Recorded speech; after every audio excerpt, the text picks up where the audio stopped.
first thing you want to do if you're going to drain the fluid out of your E60 is take it off the truck, bring it inside, and put it in a vise. The reason for that is because the drain hole on the bottom is located right in the center at the lowest point. When this unit is on the truck, it actually leans forward, which means all the crap's going to get caught in a place where it won't drain out. So it needs to be straight up and down, perfectly vertical, for you to drain it. The way I have it in the vise, I'm going to have to turn it around to drain it, but I want to show you removing the fill plug vent, which again Meyer refers to as the relief valve. They refer to it as a relief valve because it's actually a pressure relief valve. It's not a vent. It doesn't allow anything in. It won't work that way. There's a ball and a spring, and the ball lifts off its seat between 1 and 2 psi. So all it does really is prevent any pressure from building up inside the tank. If you own a Meyer pump, E47, E57, E60, the best thing you can do is get a nice cheap 5/8 wrench and grind it down so it's easier for you to remove the fill plug. Here I have one that's ground down and one that's not, to show you the difference. When you grind it thinner like that, now you're able to use the box end of the wrench instead of fighting trying to use the open end where you can't get good leverage. This plug is, as you can see, is tightened all the way down, which is a bad thing. This cap may be cracked. I'll find out when I remove the plug. The plug is pipe thread, 1/4 inch pipe thread. It's tapered. It doesn't need to be tightened down all the way. Now, this unit I installed used. A customer brought it in 2007. December 2007.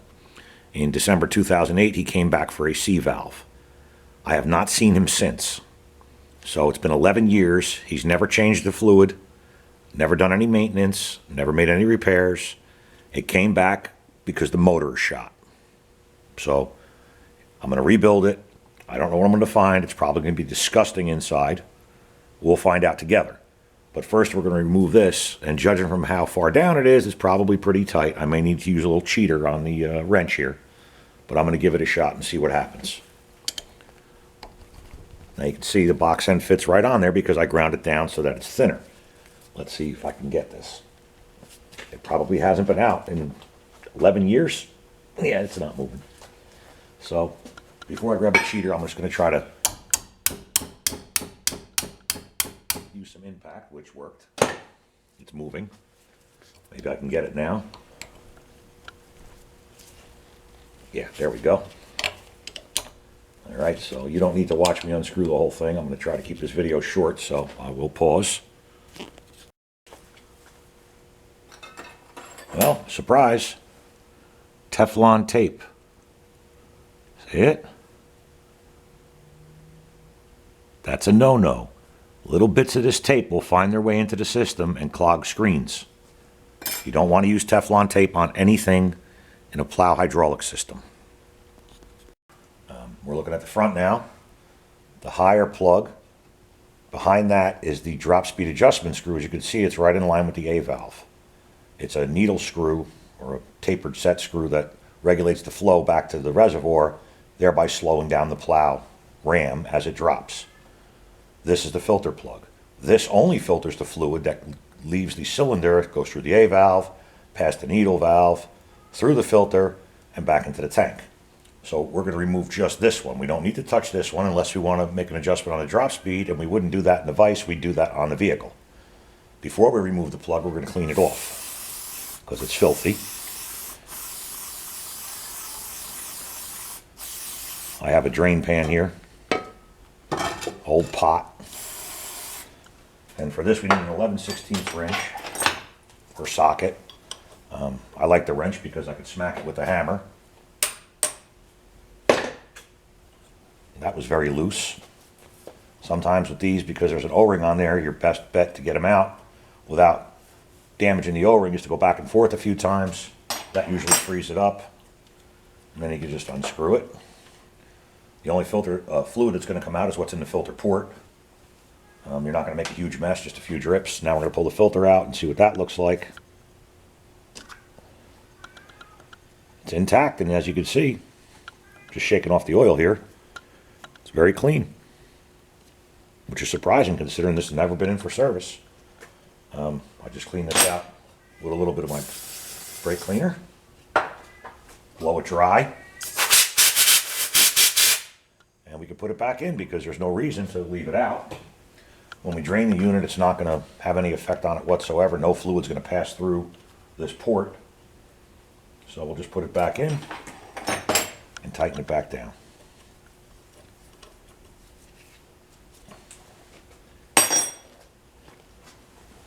Now we get to the drain. On the back of the unit, because that's the shape, because of the shape of it. All right. You really want to secure this because the way the base is designed, it doesn't stay in the vise very well. So now, I don't know if you can see, but I'm gonna clean this off.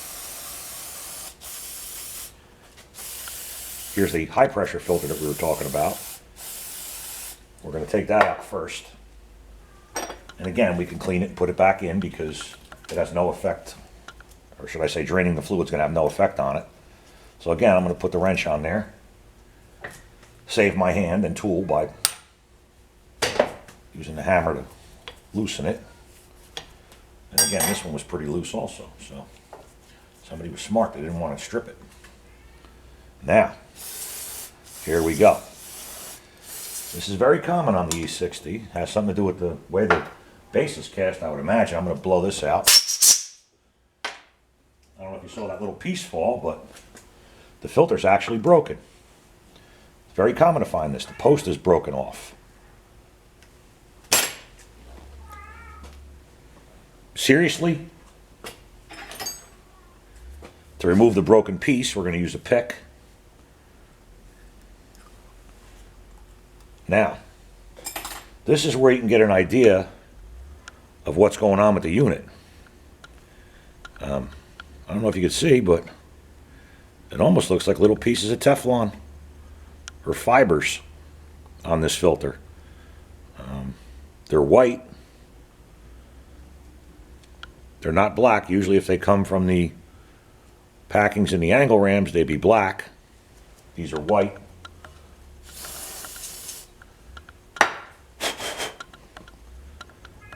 Maybe you could see them on there. Yeah, see? Wish this cat would shut up. This filter is going to need to be replaced, obviously, because it's broken.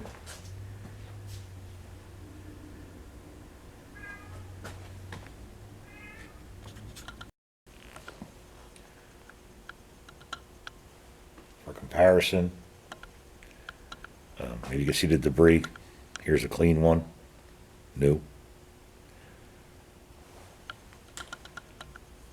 Just slide it in.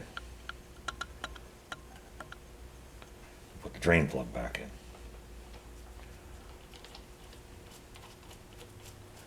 And again, these only get torqued to 65 inch-pounds because the O-ring makes the seal, not the threads. So as soon as it gets snug, you only go a little bit more. That's it. Got to reset the camera so you can see better what I'm doing on the bottom.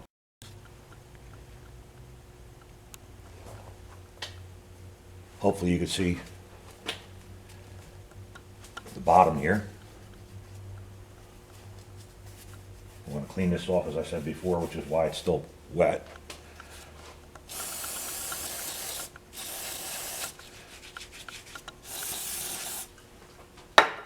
Blow it off. And for this we use a 1/4 inch Allen socket. Make sure it's fully seated. Take the socket off the ratchet if you have to. Tap it into place with a hammer if need be. You don't want to strip it. This one went in pretty easily. And we just remove it. Sometimes wiggling it around. Again, there's an O-ring on there. Until you feel it release. You may have a hard time now. I'm going to pull this out and we'll see what the fluid looks like. Any water in the unit's going to come out first because it settles to the bottom. So let's see what we get. Nope, no sign of water. Fluid's nice and clean, actually. But you can see a big glob of crap right here on the drain plug, which tells me the whole inside of the unit's going to look like this on the bottom, which you'll see after we take it apart because this is getting rebuilt. Case in point, if you just drain the unit and refill it, all that crap's still going to be in there. You didn't get it out. This is why you need to use some kind of a solvent if you want to really get the crap out. But tearing it apart is the best way to get it, all of it out. And I'll show you why once I get in here. Hopefully it's not too much of a project taking the motor off. Stay tuned. Well, I'm shocked.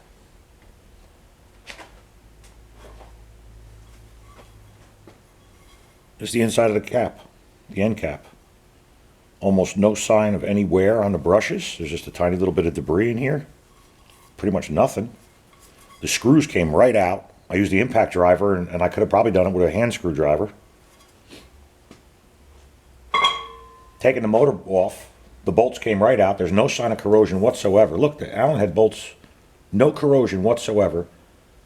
The motor mounting plate looks brand new. You can see how clean the threads are, not one bit of corrosion.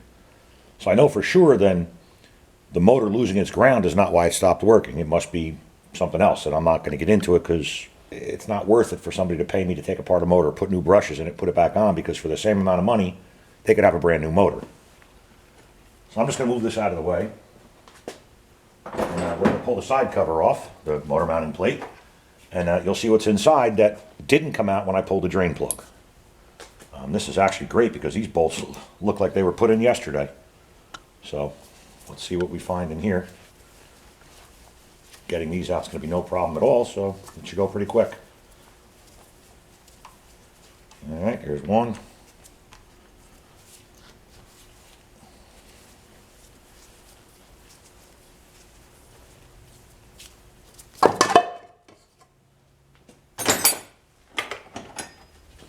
It's actually easier with the T-handle to spin them out. This one on the top has a little speck of rust on it. Now you want to kind of pluck these because before you put these in, the same nylite washers that go on the top of the unit go on the shoulder of these bolts, so when you tighten them down they crush and seal so oil doesn't leak out. And there's the nylite washer.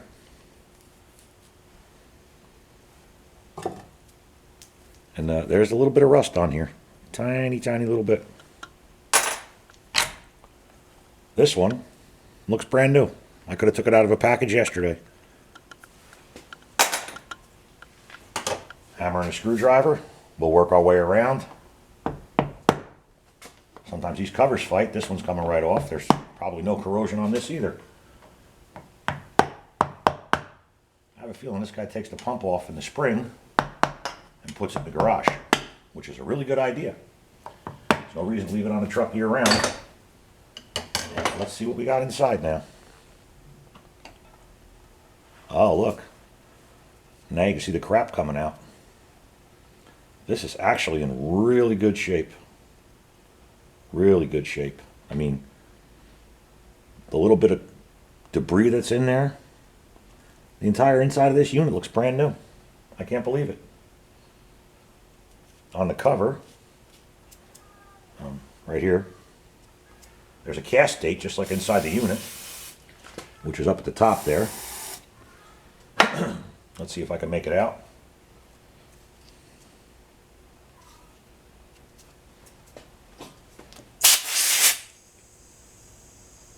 '94. Cast date on the cover is 1994. But now you see all this crap in here? Look at it.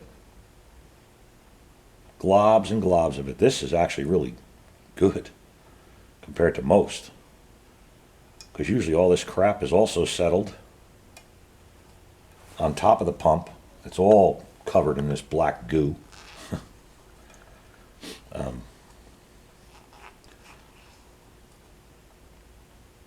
I put the drain plug back in finger tight so that I wouldn't make a mess.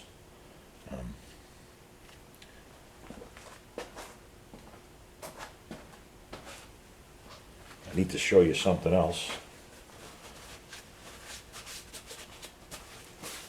Just wipe my hands off a little here. Get the flashlight.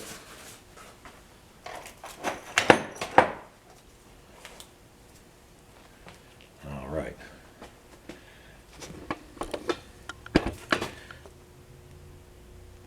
Maybe I should get a different flashlight, but you can see there's the cylinder, and you can see there's a ledge. And usually all that black goo that's inside the unit also accumulates on that ledge. But you can see that this thing is really clean inside. I mean, look at it. I'm impressed, really impressed. Not even any sign of rust on any of the bolts or anything. It's just amazing. Maybe this wasn't the best candidate to show you.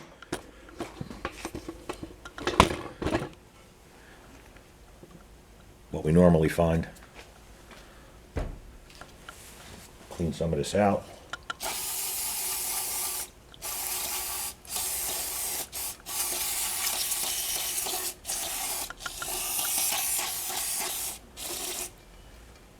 And you can see there's some crap on the ledge.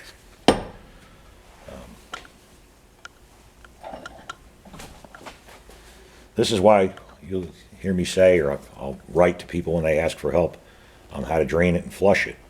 To fill it up with about a cup of kerosene or your favorite flavor of solvent. Actually, I shouldn't say that. It should be kerosene or naphtha. You should not use diesel. Diesel contains wax. Kerosene does not.